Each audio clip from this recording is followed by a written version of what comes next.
corta, dice la Biblia, ¿verdad? La Biblia dice que la vida es como neblina que pasa. Y cuando te das cuenta te pones 30, 40, 50, 60. No veo a nadie de 70 aquí, ¿no? Nadie de 70, nada. Nadie de 80. ¿Hay alguien de 100 años aquí? La vida, por muchos años que la vivamos, es muy corta en comparación con lo que es la vida, la eternidad, ¿verdad? Así es que, como dice la Biblia, y esta palabra es para los jóvenes que están aquí, acuérdate de tu Creador en los días de tu juventud. No eches a perder tu juventud, porque si tú no fuiste un joven espiritual, tampoco serás un adulto espiritual. Si tus debilidades no lograste vencerlas en tu juventud, difícilmente las lograrás vencer cuando seas mayor. De hecho, hay hombres que cometen pecados con 40, con 50 años, pero no porque se les haya presentado de repente una tentación irresistible, sino que probablemente ese problema, esa debilidad, la has tenido toda tu vida. Y creíste que al casarte se solucionaba esa debilidad, y eso es añadir vestido nuevo en vestido viejo. Las tentaciones, la base para poder vencer toda tentación se pone ahora que eres joven. Si ahora no logras consagrarte al Señor, difícilmente cuando tengas 20 o 30 años más serás más espiritual. Por eso dice la Biblia, acuérdate de tu Creador antes de que vengan los días malos. Porque la juventud es muy bonita, ¿es verdad? Pero es muy corta, es muy breve. Cuando te das cuenta dices, ¿dónde están aquellos años de 18, 20, 25 años? ¿Dónde están? Yo no los echo de menos para nada, créame sinceramente, no echo de menos para nada la época en la que fui joven, porque lo que he aprendido y el caminar con el Señor no lo cambiaría por 20 años o 30 años menos, en absoluto. Así es que aprovechen su tiempo, déjense de estar tonteando con chicos y con chicas que al fin y al cabo no son de la voluntad de Dios para tu vida. Déjate de estar perdiendo en tonterías y por favor, si hay alguien aquí, no lo sé, por eso hablo desde la más absoluta libertad, porque como no conozco tu vida, ni tampoco me interesa mucho saberla, porque así predico con más libertad, porque si supiera detalles de tu vida, dirían, me está hablando a mí. Y yo no necesito un micrófono para hablar contigo. Por lo tanto, yo comparto desde la libertad. Si hay alguien aquí, chico o chica, joven o jovencita, que dice, bueno, yo me he enamorado o me pienso enamorar de una joven o de un joven no cristiano, pero yo lo voy a convertir. Yo lo voy a llevar a la iglesia. Por favor. ¿Y no será mejor conseguir a uno que ya está convertido? Y así no pierdes el tiempo a ver si se convierte, a ver si no se convierte, a ver si cree en la Biblia, a ver si no cree en la Biblia. ¿No será mejor que te busques a uno que ya es feliz y no un amargado que tú quieres hacerlo feliz? Hermana, ¿no será mejor casarte con un hombre hecho y derecho que casarte con un mequetrefe, con un infantil, que tú dices, no, yo lo voy a cambiar con el día de mañana? Pues búscate a uno ya hecho y derecho y no pierdas el tiempo, mija.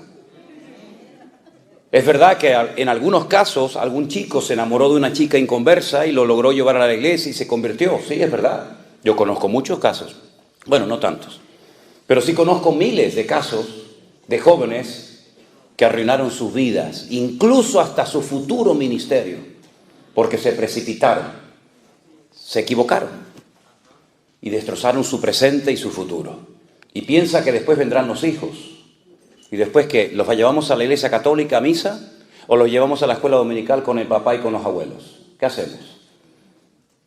Por lo tanto, las decisiones importantes de la vida se suelen tomar ahora. Ahora es cuando ponemos la base de lo que va a ser tus próximos 20, 30 años.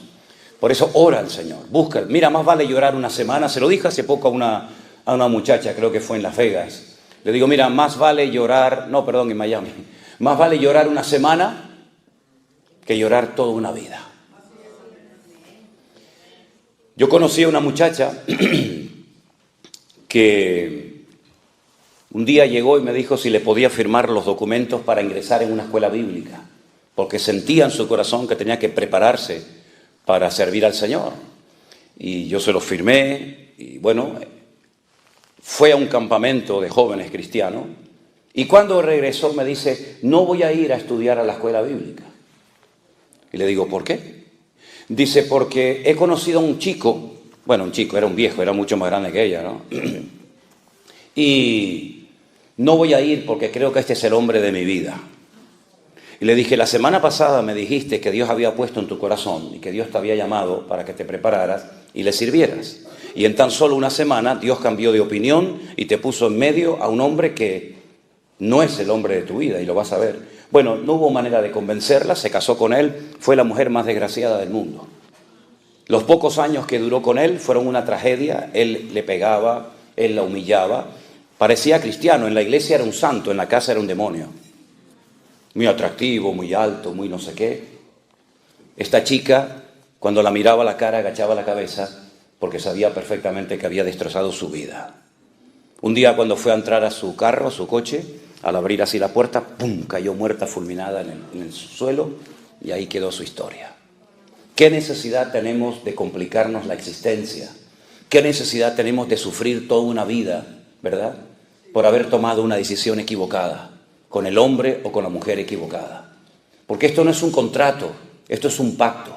Incluso como creyentes, seamos honestos, podemos tener incluso problemas en los matrimonios, ¿sí o no? Aún siendo los dos cristianos, aún siendo los dos hijos de Dios y aún yendo los dos a la misma iglesia. Imagínate tú uniéndote en yugo desigual. ¿Quieres convencer a Dios de que el que está equivocado es Él y no tú? ¿Quieres convencer a Dios de eso? Ya desde la antigüedad el Señor le venía enseñando de muchas maneras diferentes al pueblo de Israel que hay cosas en la vida que separadas funcionan, pero como las juntes, como las quieras mezclar, las arruinas. Miren, por ejemplo, la sal y el azúcar. Todos tenemos en casa un bote, un frasco con sal y otro con azúcar. Y por separado funcionan perfectamente. A mí me gusta tanto la sal como el azúcar. La sal es mal para la tensión, sí, pero yo tengo la tensión siempre por el suelo. Mi tensión siempre está por abajo de lo normal. Y mis pulsaciones son, en las noches llego a 38, 40 pulsaciones y durante el día no paso de 54, 55. Es así, toda mi vida ha sido así. Por lo tanto puedo comer toda la sal que me dé la gana. Y azúcar, vas a ser diabético. Un día comí 5 pasteles y me hicieron la prueba del azúcar y no tenía ni el mínimo. Así que puedo comer todos los pasteles que me dé la gana. Una maravilla, ¿no? Pero si usted junta en un mismo frasco azúcar y sal, lo estropea. Lo echas a perder. ¿Para qué sirve? Para nada. Para nada. Por eso el Señor en el Antiguo Testamento le decía a la gente, mira, cuando usted siembre su campo, a los agricultores, ¿verdad? No es como, por ejemplo, no sé aquí en Estados Unidos, pero por ejemplo en España, cuando alguien siembra maíz, entre planta y planta de maíz, por el centro siembra, por ejemplo, papas. Y así aprovecha, ¿no? Eso estaba prohibido en la Biblia. Usted está inutilizando la tierra. Los minerales que extrae la papa o el maíz son diferentes y al final le estás arruinando la tierra. Y por eso incluso hasta la tierra tenía que descansar cada 7 años. No se podían mezclar cosechas, no se podían hacer injertos, no se podía vestir una persona, hombre o mujer, con 2 tipos de materiales diferentes. No te podías vestir con un pantalón de lino y una camisa de lana o un jersey de cualquier otro material. Tenía que ser todo igual, de arriba abajo, vestido de lana o de algodón o de poliéster, pero no se podían hacer mezclas. Cuando ibas a arar el campo no se podía coger el yugo, ¿verdad? Ese trozo de madera y ponerlo sobre un buey y al mismo tiempo sobre un mulo o sobre un camello. Dice, no puedes unir yugos desiguales. Y todo eso el Señor los fue enseñando a lo largo de la historia para enseñarnos que hay cosas que mejor no las mezcles.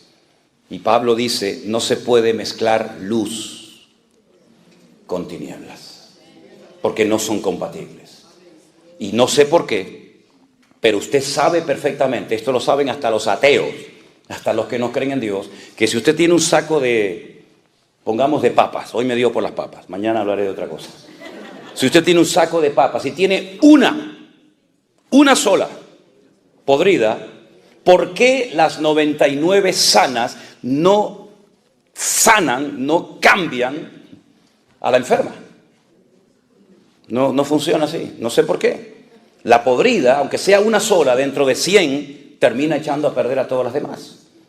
¿Qué más quieres que te diga el Señor? ¿Quieres seguir peleando con el Señor tratando de demostrarle a Él que se equivocó? Dios no se ha equivocado jamás. Amén, hermanos. Nunca. Los hombres en la Biblia, muchos de ellos se equivocaron muchas veces. Miren, por ejemplo, a Abraham. Cuando el Señor le dice a Abraham, vas a ser padre de multitudes. Es un hombre mayor, su esposa es mayor, es estéril, no han tenido nunca hijos, pero el Señor le hizo una promesa en contra de toda posibilidad humana. Pero es que Dios no es un Dios lógico muchas veces, sino rompe la lógica humana. Pasaron 30 años y el hijo no venía. Y entonces su esposa le propone un plan B. En Dios no hay plan B. Cuando dice Dios una cosa, la mantiene. No hay un plan B, otro C, así sucesivamente.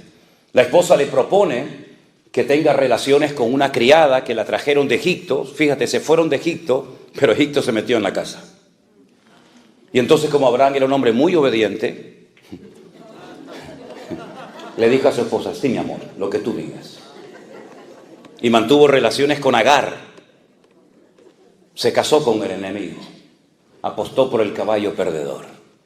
Nació un hijo, Ismael. Abraham estaba loco con su hijo, pero Dios le dijo, este no es el plan que yo te dije a ti. Yo te dije a ti que ibas a ser padre con tu legítima esposa y no con esto que no sé de dónde lo han sacado ustedes. Hasta el día de hoy, créanme, hasta el día de hoy seguimos teniendo problemas por aquella mala decisión que tomó Abraham en la antigüedad. Hasta el día de hoy el mundo está de rodillas y más que estará. Porque los descendientes de este Pere Adán, como lo llama en hebreo, no Adán Pere, no hombre salvaje, sino salvaje hombre, que estará contra todos y todos contra él, hasta el día de hoy las naciones de la tierra, incluida esta nación también, se tienen que postrar ante rodillas ante esta gente por una mala decisión del patriarca Abraham. ¿Te das cuenta? Un gran hombre de Dios, el padre de la fe, el amigo de Dios, se precipitó, tomó una decisión equivocada y repito, hasta el día de hoy estamos viviendo el mundo las consecuencias de una mala decisión. ¿Te das cuenta? David se equivocó, se enamoró, se encaprichó de la mujer equivocada. Mira que tenía todas las que él quisiera, aunque no estaba permitido, pero bueno. Se enamoró de una mujer casada, miró por la ventana, sacó los prismáticos y no había quien lo moviera de ahí arriba. Le dicen, es casada esta mujer. No puedes robarle la única esposa que tiene, uno de tus hombres más fieles. Pero él no hizo caso, él hizo un abuso de su autoridad como rey. Él abusó de su poder como monarca y la manda a llamar, mantiene relaciones con ellas y todos conocemos la historia. El que sea rey no significa que podía hacer lo que le daba la gana. El que seas pastor no significa que puedes hacer lo que te dé la gana. Hay unas normas, hay unas fronteras espirituales, hay unos principios que tenemos que respetar. Y David se los saltó todos. Y durante un año aparentemente nadie se había dado cuenta, o si se habían dado cuenta, nadie se atrevía a decirle al rey, rey, ¿qué ha hecho usted? Betsabé era mujer de Urías, de uno de tus guardas personales. Un hombre que ha librado 1000 batallas, un hombre que se ha jugado la vida por ti y por el reino. Y no solamente esto, sino que viendo que la había dejado embarazada y su marido estaba en el campo de batalla, y ya me dirás a mí cómo se va a quedar embarazada una mujer cuando el marido está a 1000 kilómetros de la casa, por telepatía, ¿no? Pues, David dice, bueno, no hay problema, lo eliminamos. Como dice el refrán, matando al perro, matamos la rabia. Mató a Urías, se frotó las manos y dijo, wow, a disfrutar de la vida. Me salí con la mía, me salió el plan redondo. Le robé la mujer, maté al marido, me la llevo a mi casa y aquí no ha pasado nada. Al año, lo que pasó desapercibido ante los ojos de Dios, de los hombres aparentemente, no pasó desapercibido ante los ojos del Señor. Y el profeta Natán llegó y le dijo, tú eres ese hombre, después de aquella historia, ¿verdad?, que todos conocemos. ¿Te das cuenta cómo tarde o temprano la vida te va a pasar la factura? ¿Y qué necesidad tienes de pagar lo que tú no rompiste o lo que sí rompiste? Por eso piensa bien lo que vas a hacer, lo que estás haciendo con tu vida. Porque repito, más vale llorar una semana, un mes, que llorar toda tu vida. Hay mujeres, hay hombres que han quedado tocados para toda su vida por una mala decisión. Créeme, es así. Han quedado heridos, han quedado lastimados con su herida abierta y después de años todavía aún no se han logrado recuperar. El Señor, cuando nos da una orden en su palabra, no es para que lo pases mal, al contrario, es para evitarte sufrimientos innecesarios, porque ya tenemos bastante con los sufrimientos necesarios que tenemos que pasar, como para meternos en líos y en enredos y sufrir por lo que nunca teníamos que haber sufrido. Hay batallas en la vida que tendremos que pelear. Amén, hermanos. Hay batallas que tendremos que pelear. Pablo decía, yo he peleado la buena batalla, no la mala. Hay batallas en las que mejor no te metas, porque puedes terminar perdiendo tu vida o arrastrando a tus hijos, arrastrando a tus amigos y familiares al terreno equivocado. David iba a las batallas que el Señor le decía que fuera y obtenía victorias porque eran las batallas de Dios. Y él iba con el respaldo y el favor de Dios. Pero Jonatán, su íntimo amigo, fue un día una batalla que nunca tenía que haber ido. Jamás. Porque él sabía perfectamente que él no tenía que apoyar más a su padre. Porque ya ni siquiera Dios lo apoyaba. ¿Y por qué voy a apoyar? ¿Por qué voy a respaldar, incluso hasta con mi presencia, algo donde Dios ya no está? Dios le dijo al profeta Samuel, no ores más por él. Lo he desechado, no me sirve. Es un desobediente de pies a cabeza. Búscate a otro hombre, búscame un hombre conforme a mi corazón. Jonatán sabía perfectamente que el futuro del país no pasaba por él. Él sería el segundo en el reino como amigo de David, pero nunca sería el siguiente rey de Israel, porque ni siquiera podía serlo bíblicamente, porque era de la tribu de Benjamín, y los reyes, según la Biblia, tenían que ser de la tribu de Judá. Por lo tanto, reconoce que el pueblo se precipitó, tomó una decisión equivocada. Y por eso Saúl, que como yo lo llamo, un juguete roto, llevó al país a la ruina.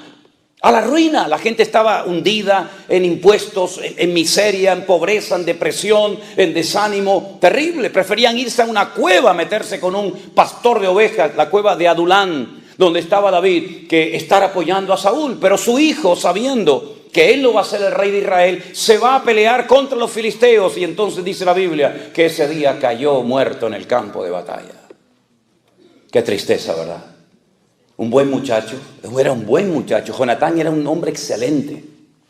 David llegó a amarlo y a respetarlo tanto que llegó a decir algo que los degenerados, los impuros, tuercen. Como dice la Biblia, que los inconversos tuercen las escrituras para su perdición.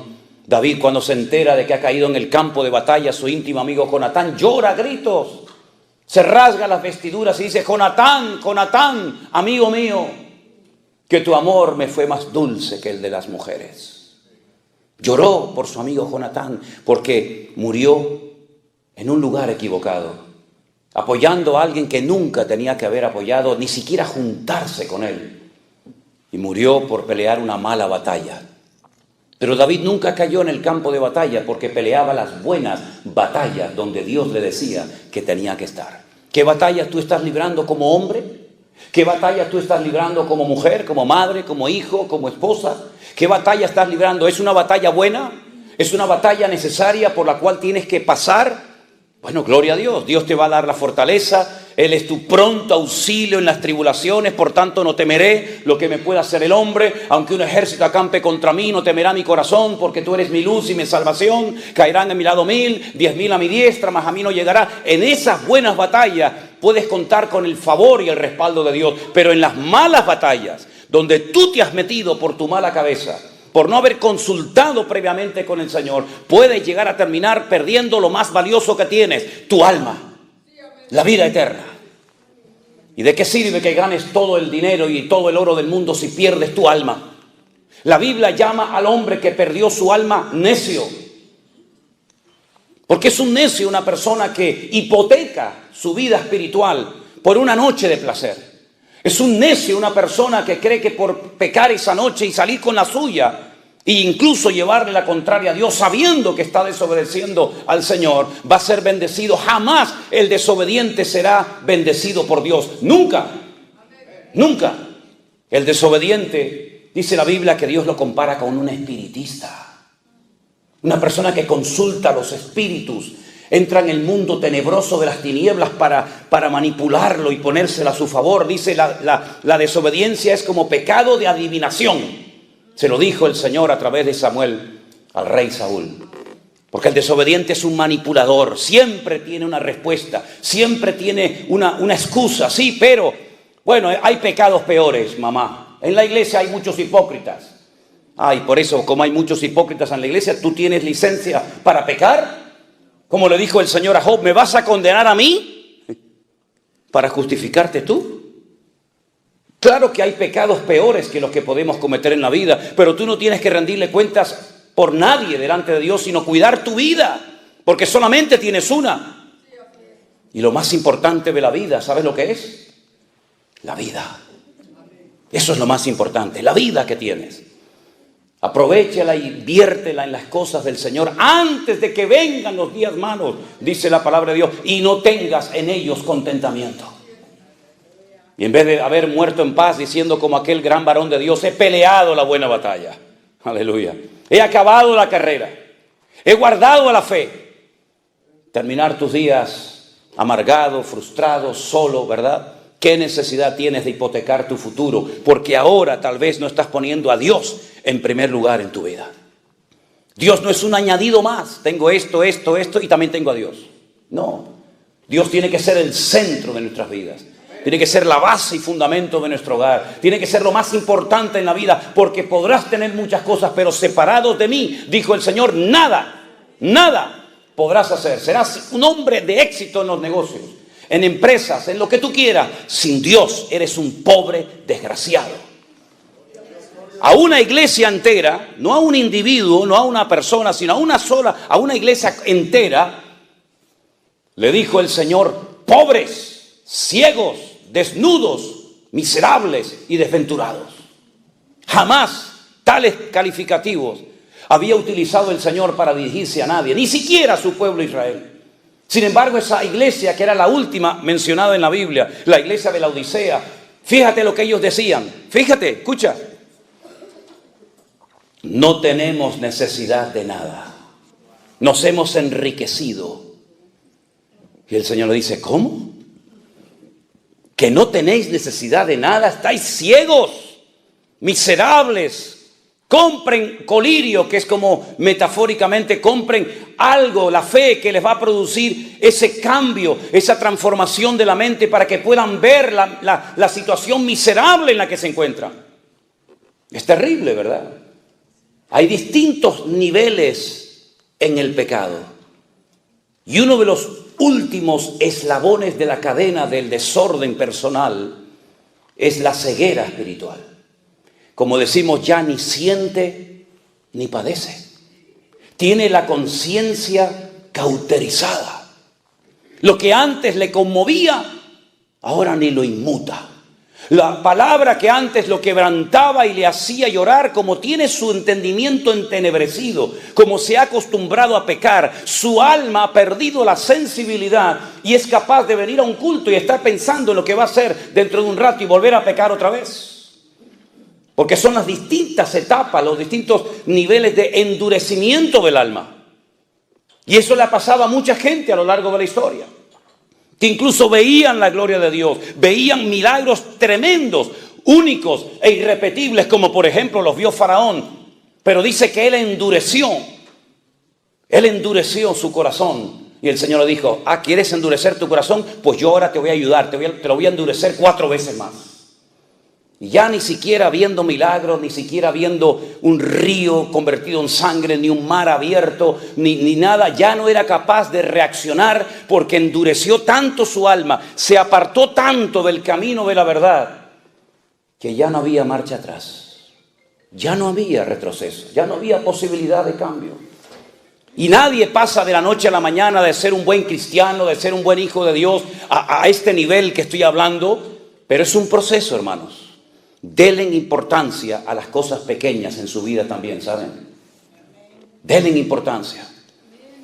¿Saben estos árboles gigantes que ustedes tienen por aquí, por California, estas secoyas? En una ocasión se cayó una de ellas, apareció tumbada en el camino.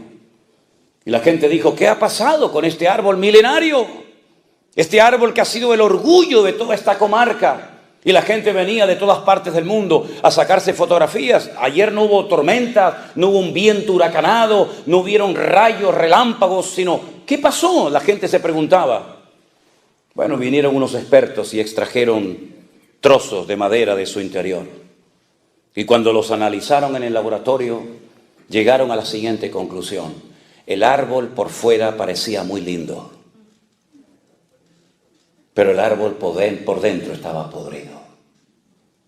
Las termitas habían hecho su trabajo y lo habían comido y comido y comido y comido. No se veía el problema interno que tenía.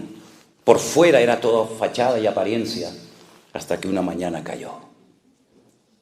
Guarda tu corazón, porque de él fluye la vida. Guarda tus ojos, y si te son tropiezo, arráncatelos. Mejor es entrar sin ojos al reino de Dios que bajar al infierno con tus dos ojos viendo perfectamente. Guarda tu mente, guarda tus manos, guarda tus pies. Haz pacto con tus ojos.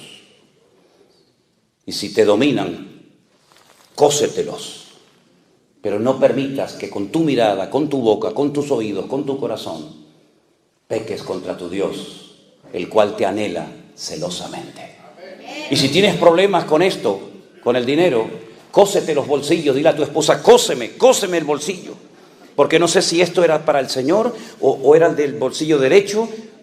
Creo que era este, no estoy seguro si era este. Si tienes problemas a la hora de administrarte, cósete los bolsillos. Y pídele al Señor que te enseñe a ser un sabio y obediente administrador de los recursos que Dios te ha dado antes de que te los quite y se los dé a otro más fiel que tú. Hermanos, ustedes ya no son niños en Cristo, llevan años escuchando palabra. No le estoy hablando a un grupito de niños de la escuela dominical que hay que enseñarles lo que es un versículo, un capítulo. Le estoy hablando supuestamente, se sobreentiende, a personas que ya tienen un nivel de conocimiento, de madurez. Ya algunos de ustedes llevan años en una, dos o tres o 20 iglesias. Tal vez incluso algunos de ustedes estuvieron sirviendo al Señor en la alabanza, en la predicación, en la enseñanza como misioneros, no lo sé. Pero hermanos, cuando uno ya lleva tiempo en el Señor, es tiempo de que uno demuestre, no con palabras, sino con acciones, que verdaderamente hemos madurado y crecido en Cristo Jesús. Y se nos tiene que exigir más a los que somos maduros en Cristo que a los que recién empiezan. Pero saben a veces lo que he visto, terrible, que a veces los nuevos, los que empiezan, le dan ejemplo a los viejos. Son más puntuales, son más consagrados, puedes contar con ellos para todos, ¿verdad? Y eso no debe ser así. La Biblia dice, Pablo le habla a los Corintios, 1 Corintios 13, cuando yo era niño, ¿qué hacía? Hablaba como un niño, pensaba como un niño, vivía como un niño, me comportaba como un niño, mas cuando ya fui hombre, dejé lo que era de niño. ¿Qué eres tú hoy? ¿Te hablo como un niño o como un hombre? Dime, ¿cómo quieres que te trate y cómo quieres que te ministre? ¿Como niño? Pablo dijo, cuando fui a vosotros no pude hablaros como espirituales. No pude, quería pero no podía. Porque aún sois niños. Niños carnales, inmaduros. ¿Y en qué se basaba Pablo para llamarles niños carnales? Dice, no sois niños y andáis como hombres, habiendo entre vosotros celos y disensiones. Y diciendo yo soy de Pablo y yo soy de Apolo. ¿Eso es una señal de madurez? ¿Eso es una señal de madurez? Por eso os tuve que dar leche, porque no erais ni sois capaces todavía. Pues habiendo entre vosotros celos, iras y contienda, no sois carnales y andáis como los hombres. Pero ojo, eso lo dice Pablo en el capítulo 3 de 1 de Corintios. Pero si usted lee 1 de Corintios capítulo 1, Pablo dice, hermanos, doy gracias al Señor de que nada os falta en ningún don. Nada. La única iglesia de toda la cristiandad que podía presumir, entre comillas, de tener todos los dones dentro de la congregación, todos. Y Pablo menciona en 1 Corintios 12, 9 dones. No son los únicos. Hay otra lista en Romanos 12, que usted tiene que leerla también. Pero en 1 Corintios él menciona 9 dones, clasificados en 3 grupos diferentes. dones de poder, dones de expresión, dones de revelación. Ningún don falta en la iglesia de Corinto. Capítulo 1. Capítulo 3. Niños, inmaduros, carnales. Y uno dice, pero ¿cómo es posible que esta gente que estaba hace 10 minutos hablando en lenguas y profetizando y haciendo cosas tremendas, sea capaz la misma gente en un momento de comportarse como niños y como carnales? ¿Es que acaso no nos puede pasar eso a nosotros hoy en día, hermanos? Menos mal que nosotros no vivimos en la época bíblica. Menos mal. Porque a lo mejor en vez de hablar de que David se asomó a la ventana y miró a la vecina y la codició, a lo mejor hubiera salido mi nombre en ese capítulo. Menos mal que yo no estaba la noche que Jesús dijo, hay uno de vosotros que me va a entregar. Y también le dijo a uno de ellos, y antes de que el gallo cante 3 veces tú me negarás. Menos mal que yo no estaba esa noche en esa habitación. Porque a lo mejor en vez de hablar de Pedro, hubiera salido mi nombre diciéndose, yo no conozco a este hombre, no lo conozco, no sé quién es. Menos mal que nosotros no nacimos en aquella época. Porque la Biblia habla de Demas, la Biblia habla de Alejandro, la Biblia habla de Pedro que negó al Señor, la Biblia habla del pecado de David. La Biblia habla de tantos pecados de hombres, pero porque no estábamos nosotros allí. Porque si hubiéramos estado nosotros allí, amigo, otro gallo cantaría. Capaz que en vez del nombre de ellos, sería nuestro. ¿No crees? Ese hombre Pedro que caminó por encima de las aguas, que con su sombra en la iglesia primitiva, dice que cuando caía su sombra sobre los enfermos, muchos de ellos eran sanados. Ese mismo hombre, cuando el Señor en el norte de Israel, donde tú estuviste, Jeremías, en Banias, en Cesarea de Filipo, pregunta al Señor, ¿quién dicen los hombres que soy yo? Todos mantuvieron el más absoluto silencio. Nadie era capaz de decir, tú eres esta persona para mí. Todavía como que no lo tenían muy claro. Entonces comenzaron a decir, bueno, por ahí algunos dicen, comentan, que tú puedes ser Elías el profeta. Como los judíos estaban esperando a Elías, pues puede ser que este fuera el Elías que esperábamos. Algunos piensan que tú eres Juan el Bautista, que ha resucitado de entre los muertos y como que se te ha metido a ti dentro. Y otros piensan que eres Jeremías o algún profeta. Y entonces Jesús dice, ¿y yo para vosotros quién soy? Todos guardaron silencio. ¿Hubiéramos respondido nosotros? ¿O también hubiéramos mantenido el silencio? Solamente uno se atrevió a decir, y no porque lo había aprendido en la sinagoga, sino porque fue en ese momento una inspiración, una revelación que le vino de lo alto y dijo, tú eres para mí el Cristo, el Mashiach, el ungido, el Hijo del Dios viviente. Y el Señor le dijo, bienaventurado eres, Simón, Pedro, porque esto que acabas de decir no te lo reveló sangre ni carne, sino mi Padre que está en los cielos. Ahora ha hablado mi Padre a través de tus labios. ¿Cuántos dicen amén? Espera, no aplaudas todavía. Espera, ahora viene la segunda parte. Ok, ya sabes quién soy, ¿no? Sabes quién soy, el Mesías, el Hijo del Dios viviente. Conocerás las Escrituras, ¿no? Vamos a subir a Jerusalén y voy a ser desechado y crucificado por los hombres.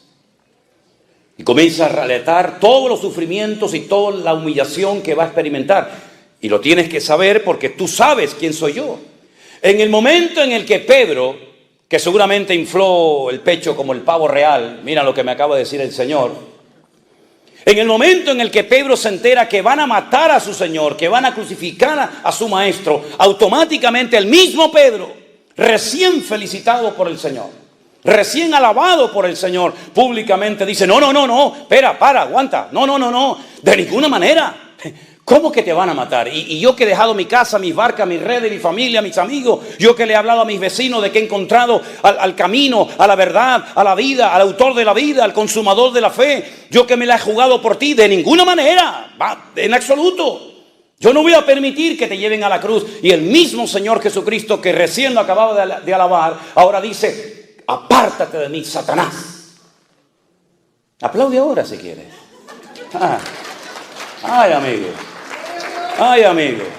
Satanás lo llamó en público. Imagínense si yo en esta mañana a uno de ustedes cuando me dice algo le digo, apártate de mí, Satanás. Se acabó mi ministerio en San Francisco. Este hombre no tiene amor. Si a veces digo 4 cosas y la gente dice, uy, qué duro habla, y se asustan como si fuera un coco. Imagínate si le dijera a alguno de ustedes, apártate de mí, Satanás. Imagínense, pues lo tuvo que oír. El mismo hombre que fue utilizado para alabar al Señor, para reconocer públicamente quién era, el mismo personaje ahora le dice, hablando Satanás por sus labios, no vayas a la cruz a morir. ¿Saben lo que le está diciendo? Si no hay cruz, no hay gloria. Si no hay cruz, no hay perdón de pecado. Si no hay cruz, no hay resurrección de los muertos. Si no hay cruz, no hay segunda venida. Si no hay cruz, no hay milenio. Si no hay cruz, no hay nueva Jerusalén. Si no hay cruz, no hay nada. Por lo tanto, ¿sabe lo que estás diciendo? Estás impidiendo que más de 150 profecías se cumplan, Pedro. Está frenando la palabra, está haciendo una piedra de tropiezo en la historia bíblica, en la revelación profética. ¿Sabe lo que significa que yo no vaya a la cruz a morir? Y entonces, ¿cómo queda la humanidad? Ya no hay posibilidad de salvación. No hay nadie en el cielo, ni en la tierra, ni aún debajo de la tierra que pueda morir por ustedes. No hay otro. Solamente soy yo. Si yo no muero por ustedes, tú te vas al infierno de cabeza. Y los que murieron esperando salvación se van a condenar eternamente. Y los que nazcan en las próximas generaciones no tendrán futuro ni esperanza si yo no pago el precio en la cruz del Calvario. Por lo tanto, no eres tú, Pedro, el que estás hablando ahora. Es el mismísimo Satanás. Porque Satanás sabía y sabe y sabrá siempre que el fracaso más grande de él fue la muerte del Señor Jesucristo. Porque él sabe perfectamente que se acabó su poder, se acabó su autoridad. ¿Dónde está, oh muerte, tu aguijón, y dónde, oh sepulcro, tu victoria? Satanás es un ser vencido, derrotado. No entiendo cómo hay muchos creyentes que aún le tienen miedo al diablo y lo ven por todas partes. Yo veo a mi Dios por todas partes. Yo veo al Señor en los pájaros, veo al Señor en el sol, en la luna, en el amanecer. Lo veo aquí en esta mañana con nosotros. ¡Gloria a Dios! Satanás me tentó, Satanás me empujó, Satanás no sé qué. Cállense, por favor, hablen de Cristo, el que te ha redimido, el que te ha comprado, y no de un ser derrotado, amargado y frustrado por la eternidad. Apláudale a Él ahora, si quieres, aleluya. Él es el que tiene el poder, Él tiene la autoridad. Al tercer día, cuando fue aquella mujer llorando, diciendo, ¿y cómo muevo la piedra? ¿Y cómo lo vuelvo a ungir? ¿Y cómo lo vuelvo a abrazar? Aunque esté muerto, prefiero verlo muerto que... Y cuando llegó y lloraba, alguien le dijo, no busques entre los muertos, no llores más, ya se acabaron las lágrimas, No busques entre los muertos al que vive, porque ha resucitado de los muertos. Y cuando vamos a Jerusalén, uno de los lugares tal vez más importantes que visitamos es sin lugar a dudas, ¿verdad? La tumba vacía. Nunca me olvidaré cuando una hermana me dice, pastor, ¿y qué venimos a ver aquí? Digo, aquí nada. Aquí nada. Gloria a Dios que no venimos a ver nada. Porque por ahí están los famosos enterrados y la gente va en peregrinación a ver sus tumbas y a ponerle flores. Gloria a Dios que no hay tumba llena de del cuerpo de los huesos de Jesús, sino que Él venció a la muerte y demostró que era lo que dijo Pedro, tú eres el Cristo, el Hijo del Dios viviente. ¡Aleluya! Él está vivo. Por lo tanto, mis queridos hermanos, pensemos lo que vamos a hacer con nuestras vidas. Lo he dicho muchas veces cuando yo oí esto por primera vez en mi vida.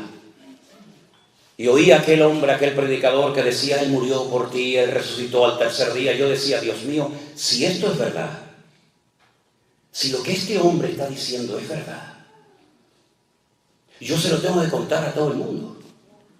¿O es que acaso meten todos los días a un señor, después de haberlo humillado, maltratado y crucificado, en un sepulcro, y a las 72 horas sale caminando como si nada? Eso no ha pasado nunca en la historia, jamás. Es decir, que ni los romanos, ni Pilato, ni Herodes, ni Anás, ni Caifás, ni el infierno, ni nadie pudo detener que él saliera de la tumba. Yo decía, Dios mío, si lo que este hombre está diciendo es verdad, se lo voy a contar a todos mis amigos. Se lo voy a contar a todos mis familiares, hasta a mis enemigos se lo voy a contar. Porque esto es el mensaje más grande que jamás en la vida un ser humano puede contar. No hay ningún mensaje político, ningún mensaje de ninguna índole que se pueda comparar con este mensaje. Y por eso, al poco tiempo, el Señor me llamó a su obra. Y por más de 41 años, lo único que he hecho en mi vida es hablar y predicar de Él, porque Él es el único que puede cambiar las vidas, romper las cadenas, cambiar las circunstancias, unir a los matrimonios, transformar a las personas destrozadas por el diablo. ¿Por qué? Porque ahora el poder y las llaves las tiene Él. Por eso le dijo a Juan en la isla de Patmos: yo me ore, Juan, tranquilo, no te preocupes, yo sé que te doy miedo, porque nunca me has visto así. Con los ojos como llama de fuego, con los cabellos blancos como la lana y con una voz como si fuera estruendo de muchas aguas. Yo sé que has caído a mis pies como muerto, pero no tengas miedo, Juan, no te preocupes. Yo soy el primero y el último, el que estuve muerto, mas he aquí que vivo por los siglos de los siglos, amén. Y tengo las llaves de la muerte y del Hades. Y el que tiene las llaves es el que tiene el poder y la autoridad. Y yo soy el que tengo la autoridad arriba en el cielo, abajo en la tierra y aún debajo de la tierra. Yo tengo autoridad, yo tengo poder, porque he vencido al diablo y a sus demonios. Y esa autoridad no se la llevó el Señor a la gloria. El Señor nos dio esa autoridad a ti y a mí como cristianos. Por eso dice la Biblia en Marcos: id por todo el mundo y predicad el evangelio a toda criatura. El que creyere y fuere bautizado será salvo, mas el que no creyere será condenado. Por eso dice la Biblia: en mi nombre echarán fuera demonios, en mi nombre hablarán nuevas lenguas, en mi nombre pondrán las manos sobre los enfermos y sanarán. Porque no es un nombre de un cadáver, no es un nombre de un muerto, no es un nombre de un santo, de una virgen, de un párroco, de un papa. Es el nombre sobre todo nombre. El nombre de Jesús, ante el cual toda rodilla se doblará y toda lengua confesará que Él es el Señor, para gloria de Dios Padre. Amén, aleluya. Y es en ese nombre que nos juntamos en esta mañana aquí. Y por eso hay gente entre nosotros que dejó la droga, porque Cristo tiene más poder que la heroína. Y por eso hay gente que salió de la santería y de la brujería, porque Cristo tiene más poder que los demonios. Y me da igual si matan pavos, si ponen velas negras, si echan agua de coco. Me da igual lo que hagan. El que controla y tiene las llaves no es el santero y el brujo de la esquina, que cuando le llama a la gente para: dígame por favor si mi marido va a venir, dígame si está con otra, tráigamelo por favor y dígame si voy a ser feliz. Le dice: ¿y cómo se llama usted? Hágame el favor, caballero, usted me va a arreglar la vida y no sabe ni cómo me llamo. Empecemos por ahí. Dígame cómo me llamo, dígame el número de mi pasaporte, dígame el número de zapatos que uso, dígame el número de zapatos y de pantalones y de calzoncillos que uso, dígamelo. Dígame qué comí la semana pasada, dígame cómo duermo, dígame qué es lo primero que hago al acostarme, al levantarme, dígamelo. Cuénteme de los detalles de mi vida y después comenzaré a abrir mi corazón a contarte a ti mi vida. Me tienes que preguntar: ¿estás casado o soltero? ¿A ti qué te importa si estoy casado o soltero? ¿De qué signo eres? Míralo ahí, tú que tienes tanto poder, míralo ahí, a ver de cuál soy. Sin embargo, al Señor no le tienes que decir nada. Porque cuando Él vio a aquel hombre, le dijo: chicos, escuchen bien, vengan para acá. Este es un verdadero israelita. Y le dice: ¿y cómo sabes? Dice: yo te vi a ti cuando estabas debajo de la higuera, muchacho.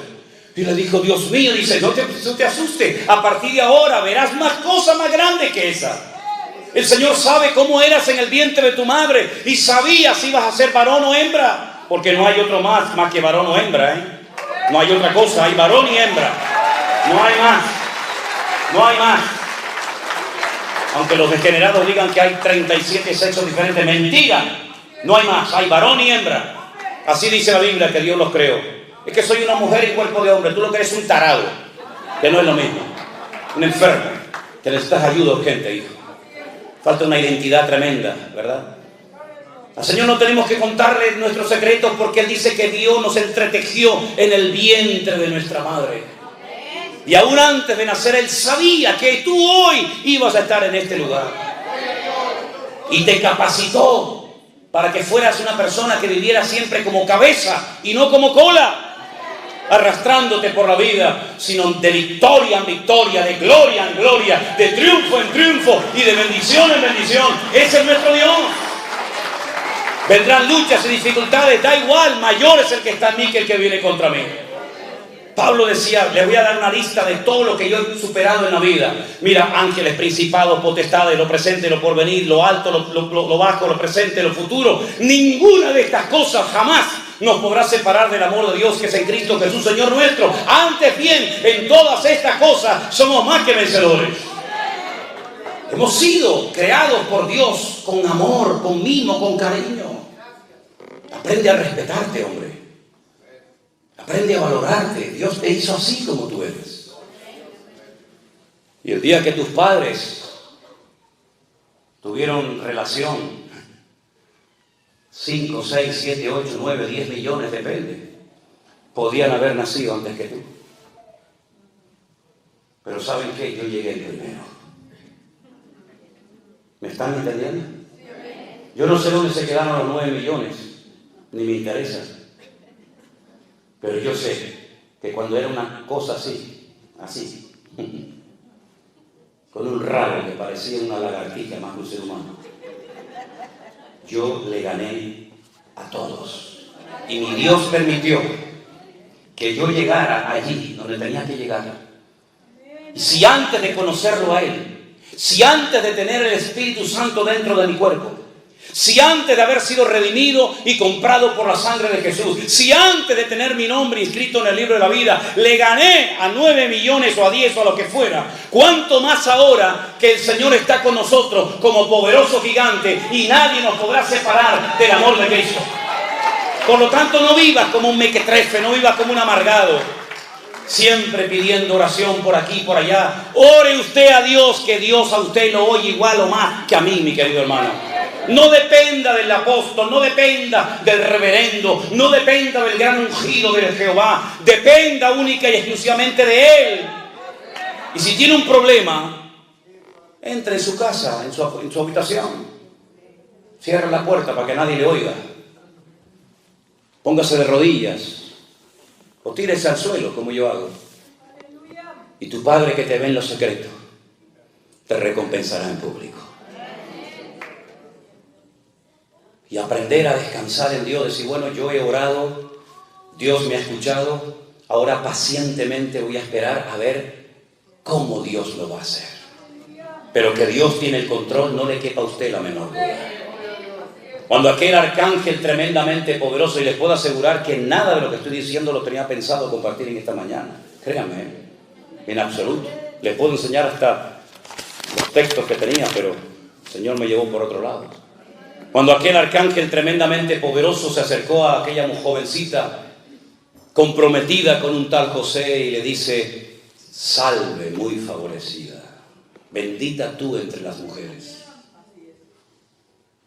Ella se quedó sorprendida diciendo, pero ¿qué salutación es esta? Jamás Dios, jamás ningún arcángel le ha dicho a una mujer a lo largo de la historia de la humanidad, bendita tú entre todas las mujeres.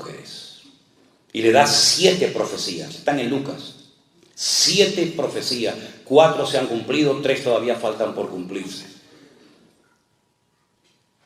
Tendrás un hijo que reinará sobre la casa de Jacob para siempre, su reino no tendrá fin. Y ella oye aquello y se queda tan impactada. Y la única pregunta que le hace a aquel poderoso ser angelical es, ¿cómo? Porque lo que me estás profetizando es inmenso. Ni Sara, ni Rebeca, ni Ruth, ni Esther, nadie jamás ha recibido semejante sorpresa y bendición. ¿Cómo? ¿Cómo? Porque estoy simplemente comprometida, ni siquiera estoy casada todavía con mi marido.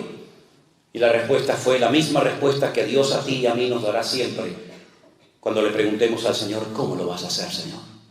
Le dijo, lo que es imposible para los hombres es posible para Dios. El Espíritu Santo vendrá sobre ti y te cubrirá la sombra del Omnipotente. Así es como Dios hace la obra. A veces invisible, ¿o es que acaso alguien ve al Espíritu Santo? ¿Verdad que no? Pues esa es la forma como Dios ha escogido utilizar esta herramienta que llamamos iglesia virtual. Con un teléfono, en una isla perdida del océano, predicando la palabra viva y pura del Señor.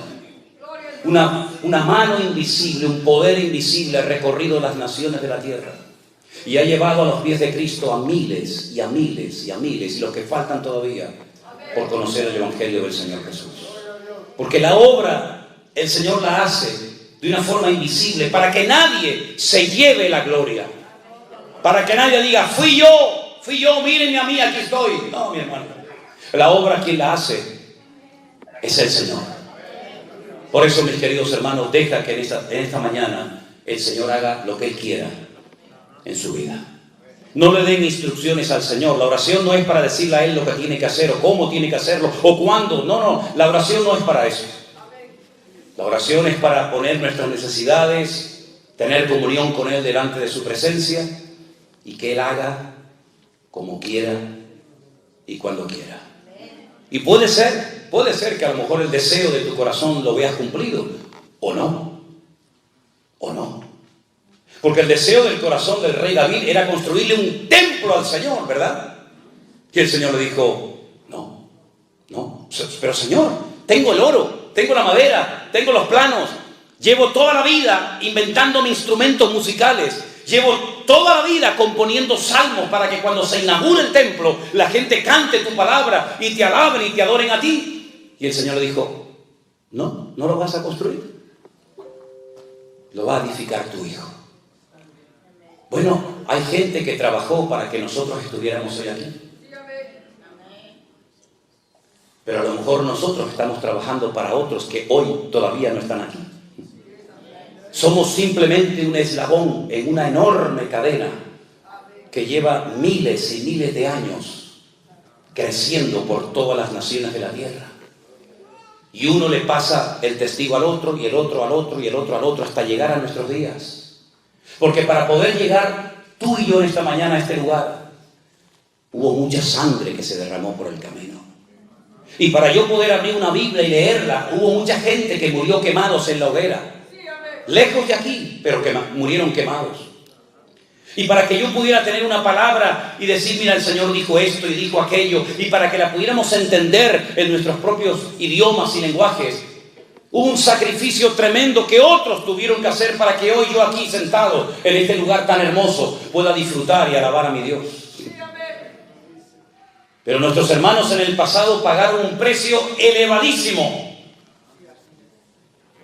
Y por eso yo quiero concluir en esta mañana diciéndoles a los hermanos de la iglesia virtual, porque hay hermanos tal vez de otras congregaciones y ahí yo no entro, pero los hermanos de la iglesia virtual vamos a estar preparados para lo que viene. Vamos a estar preparados. Porque en la Biblia vemos que Dios le daba tiempo a su pueblo, tiempo a sus siervos, para que se prepararan adecuadamente, para que cuando llegara el momento estuvieran preparados y aquel día no les sorprendiera, como dijo el Señor, como ladrón en la noche. Noé pasó por el diluvio, sí, se lo comió todo. Pasó por todo el diluvio, desde el día 1 hasta el último día, pero estaba preparado. Dios le dio tiempo para que se preparara. Y fue más el tiempo que duró la preparación que el tiempo que estuvo dentro del arca. En el arca estuvo 1 año, preparándose estuvo 120, ¿verdad? Por eso es muy importante que estemos preparados. Y yo les voy a decir algo que a lo mejor a más de uno le va a sorprender, pero a mí me da exactamente igual lo que usted opine. Procuren tener como mínimo para una semana comida y agua en su casa.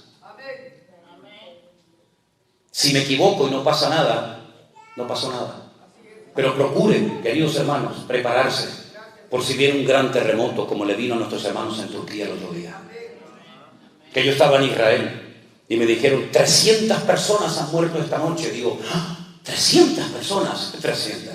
A los pocos días había 50.000, 60.000, 70.000, 100.000 y nunca se sabrá cuántas personas murieron allí en ese terremoto. ¿Son ellos peor, cristianos, los hermanos que murieron, iglesias que se cayeron, pastores que murieron, jóvenes que murieron que nosotros? Estemos preparados, queridos hermanos. Los tiempos que se avecinan no son tiempos fáciles. ni para la economía, ni en el mundo espiritual, ni para la familia. ¿O es que no estamos viendo cómo el mundo está, hermano, entrando en un sistema, en un caos, como yo digo, en coma? ¿No estamos viendo cómo las familias están siendo sacudidas en todas partes del mundo? Lo que le enseñan a nuestros hijos en las escuelas y en las universidades, jamás pensábamos que iba a ocurrir en nuestro tiempo, pero ya lo estamos viendo, ya está aquí. El mismo Señor Jesucristo le dijo a sus discípulos, y nosotros hoy somos sus discípulos, que la maldad se multiplicaría, y por haberse multiplicado la maldad, el amor de muchos se enfriaría. No hemos visto a miles de cristianos, miles de iglesias frías, tibias, incluso hasta que se cerraron en unos poquitos meses de pandemia. Ay, si la pandemia hubiera durado un par de años, ¿cuántos hubieran permanecido en pie? Simplemente unos meses, unas cuantas semanas sirvieron para demostrar la realidad, la poca base, la poca consagración, la poca santidad que había allá adentro. ¿Y cuántas iglesias se cerraron y nunca más se abrieron? Iglesias con poca gente, iglesias con mucha gente, iglesias con cientos de personas, iglesias hasta con miles de personas se cerraron porque no aguantaron el fuego de la prueba. Pero el Señor nos está hablando muy claramente de hace mucho tiempo, hermanos. No entren en el sistema del mundo, porque serán víctimas del sistema del mundo. Miren al Señor, tengan los oídos abiertos, recuperen la sensibilidad, el olfato, sepan leer las cosas que están sucediendo a nuestro alrededor. Miren cómo está Israel, miren cómo está Europa, miren cómo está América, miren cómo está Latinoamérica, miren cómo está el mundo, hermanos. Dice el Señor, si el Señor no acortare aquellos días, nadie se salvaría. Fíjate lo difícil que se va a poner la situación a nivel mundial. Por eso la iglesia no puede estar tonteando y jugando y criticándose y dividiéndose. La iglesia tiene que despertar del sueño y prepararse, velar y orar para que aquel día nos sorprenda como ladrón en la noche. Por eso hoy a la mañana vamos a tener un momento muy lindo dentro de un rato, y es bautizar, como dice la palabra de Dios, a hermanos nuestros. Y eso me gusta porque es el momento en el que la gente está demostrando, no con palabras, sino con hechos, con acciones, que van en serio con el Señor porque han entendido el Evangelio. Los hermanos que se van a bautizar están esta mañana aquí. Están entre nosotros. ¿Pueden poner de pie, por favor? 1, 2, 3, 4, 5. ¿Hay alguno más? 6. Gloria a Dios, damos un aplauso al Señor. Gloria a Dios, qué bueno, qué bueno. Vengan un momentito adelante los que se van a bautizar. Pónganse aquí, miren a los hermanos, por favor, en esta mañana. Qué bueno. Hermanos que se quieren bautizar, poner en práctica la palabra, eso es un gozo y una alegría tremenda. Gloria a Dios, qué lindo. Gracias al Señor. Gloria a Dios, gloria a Dios. Pónganse aquí en el centro, hermanos, pónganse aquí. Gracias al Señor. Díganos sus nombres, por favor. Empezando por aquí, por mi izquierda. Andrea. Regina. Víctor. Nexi. José Juan. Y Carolina. Gloria a Dios. Hermanos queridos. Un momentito. Nosotros no hemos obligado a esta gente ni le hemos dicho que se tienen que bautizar. Yo por lo menos no. Y estoy seguro que Jeremías tampoco. Es algo que el Señor ha puesto en vuestros corazones. Esto no es como una secta que en un tiempo determinado, sí o sí, se tienen que bautizar. Esto no es por presión, esto es por convicción. Ustedes han entendido, según la palabra de Dios, que la gente en la Biblia se bautizaba cuando eran grandes, no cuando eran chiquitos. José y María no llevaron al niño a una iglesia, a una pila bautismal, y allí hubo un señor que les echó un poquito de agua por la frente. Eso no era bíblico. Eso fue un invento a partir del siglo III, IV después de Cristo. La gente se sumergía porque es como una especie de funeral, ¿me explico? Una especie de entierro a la antigua vida. Adiós, ya no quiero saber nada de mi antigua vida. Y ahora cuando salgo del agua, salgo para una vida nueva, vivirla solamente para la gloria y la honra del Señor. ¿Vais en serio con Cristo? ¿Van en serio con Cristo? Bueno, el paso que van a dar hoy es muy importante, pero no deja de ser un solo paso. Vendrán otros y otros y otros pasos más. ¿Están sus vidas en orden? No casamos gente que no está casada legalmente. ¿Están ustedes en orden? ¿No llevan una doble vida? Bueno, Dios lo sabe. Ok. Porque el bautismo se hace una vez, nada más. Se quiso poner de moda, yo lo corté, por supuesto. Cuando íbamos a Israel, la gente veía el agua del río Jordán y decía, ay, pastor, bautíceme. Digo, mire, ¿usted sabe lo fría que está ese agua? Por favor, si podemos evitarlo, evitémoslo. Me he enfermado muchas veces por bautizar en agua fría, ¿sabe? Y hasta el año pasado tuve que estar metido en la habitación de un hotel, que cogí una neumonía terrible en mi pulmón izquierdo y me estaba ahí casi muriendo. Me tuvieron que traer una máquina para poder respirar porque me agarró el frío y bueno, tremendo. Y le digo, ¿por qué se quiere bautizar? Y dice, no, yo ya estoy bautizada, pastor. ¿Cómo? ¿Y se quiere bautizar otra vez para qué? Dice, no, para renovar. Digo, ¿renovar qué, mija? Renueve el pasaporte, renueve la visa, renueve el ID. Pero renovar el bautismo, eso no está por ningún lado. Usted no tiene que renovar nada. Además, me hace un favor, no metiéndome ahí otra vez. El bautismo se hace una vez y para siempre. No para agradar al pastor, no para agradar a la mamá, no para agradar al esposo o a la esposa. Se hace para honrar a Dios y obedecer al Señor. Y usted va a ver que Cristo se bautizó con 30 años. Con 30 años. Y si Él es nuestro ejemplo, imitemos su ejemplo. Los discípulos bautizaban a gente que se convertía, se arrepentía y luego querían bautizarse, no al revés. En la Iglesia Católica se asustó durante siglos a la gente diciéndole que si los niños no eran bautizados se iban al limbo. ¿Y eso dónde está? Al limbo. Claro, decir que el niño no bautizado se iba al infierno era muy duro, ¿no? Muy fuerte. Y al cielo, pues como que no. Entonces inventaron el limbo. Pero ustedes saben, los católicos deben de saber esto. El Papa que dimitió y que se murió hace poquito, el viejito Ratzinger, él dijo que el limbo era mentira, que no existió y lo quitó de la Iglesia Católica. Eso muchos católicos no lo saben. Entonces el católico tiene 3 sitios donde dice que va una gente cuando se muere. ¿Sí? El cielo, el infierno y un punto intermedio que te pone la temperatura, depende de las misas que hagas aquí, se llama el purgatorio, donde purgas, ¿no? Donde purgas las penas. ¿Y cómo las purgo si estoy allá? No pasa nada, yo dejo dinero para que mi madre, mi primo y mi sobrino hagan misas y recen el rosario por mí, y el Dios te salve María, llena eres de gracia, el Señor es contigo, todo eso, y cuando hagan muchas de esas cosas, entonces yo salgo del purgatorio. ¿Y cómo me entero cuando salió el viejo del purgatorio? Eso es un misterio, eso nadie lo sabe. Puede salir a la semana, puede salir a los 20 años, a los 100 años, depende de cómo era el viejo por dentro. ¿Verdad? Terrible. Si ustedes no se bautizan y se mueren, que no quiero que se me muera nadie hoy, ustedes son cristianos, ustedes se van a la presencia del Señor. El ladrón en la cruz no se bautizó y el Señor dijo, hoy estarás conmigo en el paraíso. Y no se bautizó, no podía bautizarse evidentemente. No podían bajarlo de la cruz y volver a clavarlo otra vez. Pero en el caso de ustedes, voluntariamente, ¿sí? Han decidido bautizarse. Porque quieren seguir al Señor, quieren dejar su antigua vida y quieren hacer las cosas decentemente y con orden. Gloria a Dios. Así que vamos a orar por ustedes, ¿sí? Hermanos, nos ponemos de pie, por favor. Vamos a orar por estos hermanos. Gloria a Dios. Qué gozo tan grande poder bautizarlos. Qué gozo tan grande el poder compartir con ustedes este día inolvidable en el que ustedes van a bajar a las aguas y algo que ya ha pasado en tu interior, en tu corazón, que es morir a la antigua vida, ustedes lo van a manifestar con ese acto del bautismo. Oramos, hermanos.